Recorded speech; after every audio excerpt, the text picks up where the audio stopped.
आज हम लोग बात करने जा रहे हैं कि अगर आप लोग सब्जियों की फसल उगाने वाले हैं तो उसमें हम वेस्टीज के एग्रीकल्चर प्रोडक्ट्स को किस प्रकार से प्रयोग कर सकते हैं। तो आज हम स्टेप बाय स्टेप बात करेंगे कि एग्री प्रोडक्ट्स को कैसे यूज करें, लेकिन उससे पहले हम लोग बात कर लेते हैं कि फसल की ग्रोथ स्टेजेस क्या होती हैं। आप किसी भी फसल को लगाओ, उसकी ग्रोथ स्टेजेस लगभग इसी प्रकार से रहने वाली है। सबसे पहले आप बीज लगाओगे मिट्टी में तो आप देखेंगे अंकुरण हो रहा है वहाँ पे, मतलब स्प्राउटिंग बोल सकते हैं, बीज का अंकुरण हुआ है।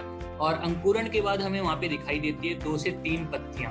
तो 2 से 3 पत्तियां जब निकली हैं उसको हम पौध बोल सकते हैं, सीडलिंग वाली अवस्था है।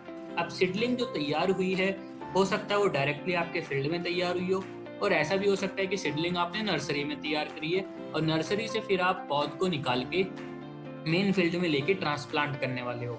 एक बार आपने ट्रांसप्लांटिंग कर दी, उसके बाद आपको देखेंगे कि वहाँ पे पत्ते निकल रहे हैं फसलों में, फिर वहाँ पे पौधे की शाखाएं बढ़ रही हैं, जड़ें बढ़ रही हैं। तो जड़, तना, शाखाएं, पत्तियां ये सब जब बढ़ रही है, ग्रीनरी जब बढ़ रही है, हम बोलते हैं वनस्पति का विकास हो रहा है, वेजिटेटिव ग्रोथ हो रही है, वानस्पतिक विकास है। उसके बाद धीरे धीरे हम देखेंगे कि पौधा एक तरीके से अपनी पूरी शेप ले चुका है, वो अपना पूरा आकार ले चुका है, और वहाँ पे फिर हमें दिखाई देने स्टार्ट होती हैं कलियां।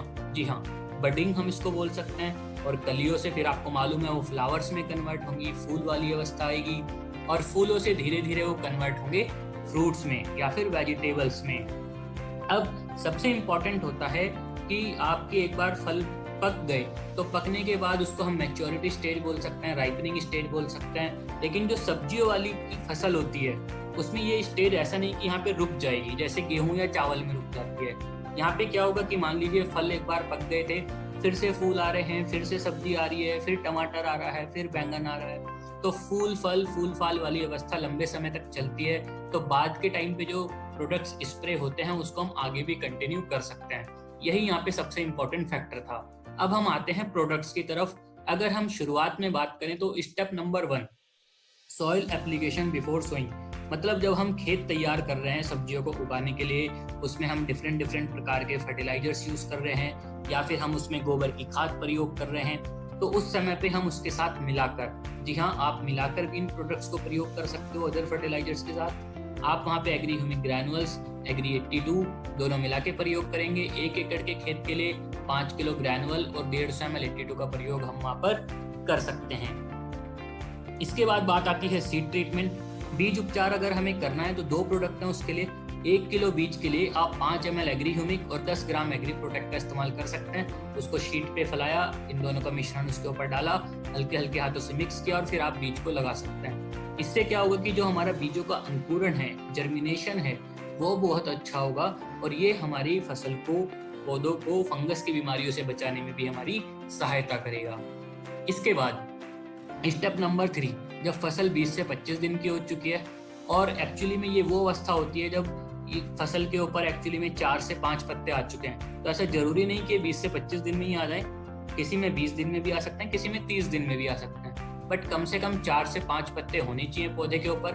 वहाँ पे हम agri humic, agri gold, agri 82 का स्प्रे करवाएंगे।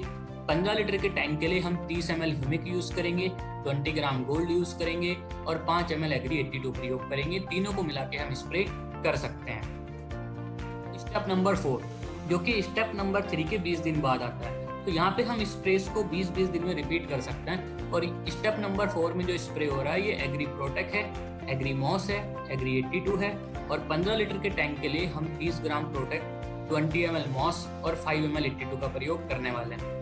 ये वो अवस्था है जबकि हमारी फसल में फ्लावरिंग स्टार्ट होने वाली है, कलियां दिख रही हैं, बडिंग स्टेज चल रही है, और या फिर कहीं कहीं पे फ्लावर्स दिखने स्टार्ट हो चुके हैं। तो इस स्प्रे के द्वारा हम अपनी फसल में देखेंगे फ्लावरिंग इंप्रूव होगी, ज़्यादा फूल नजर आएंगे, और अगर किसी के यहाँ फूल झड़ने की समस्या आती थी तो वो भी दूर हो जाएगी। फिर स्टेप नंबर 5 आता है, जो कि स्टेप नंबर 4 के फिर से 20 दिन के बाद है।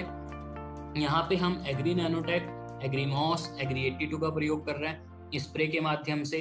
तो 15 लीटर के टैंक के लिए आप 30 ग्राम नैनोटेक, 20 ml मॉस और 5 ml एग्री 82 का प्रयोग कर सकते हैं। ये स्प्रे करने से हमें दिखाई देगा कि जो फल बन रहा है उसका साइज बहुत अच्छा है, उसकी क्वालिटी बहुत अच्छी है, उसकी शेल्फ लाइफ बहुत अच्छी है, उसमें चमक हमें दिखाई दे रही है। तो ओवरऑल फ्रूट की क्वालिटी या वेजिटेबल की क्वालिटी इंप्रूव करने का काम करेगा।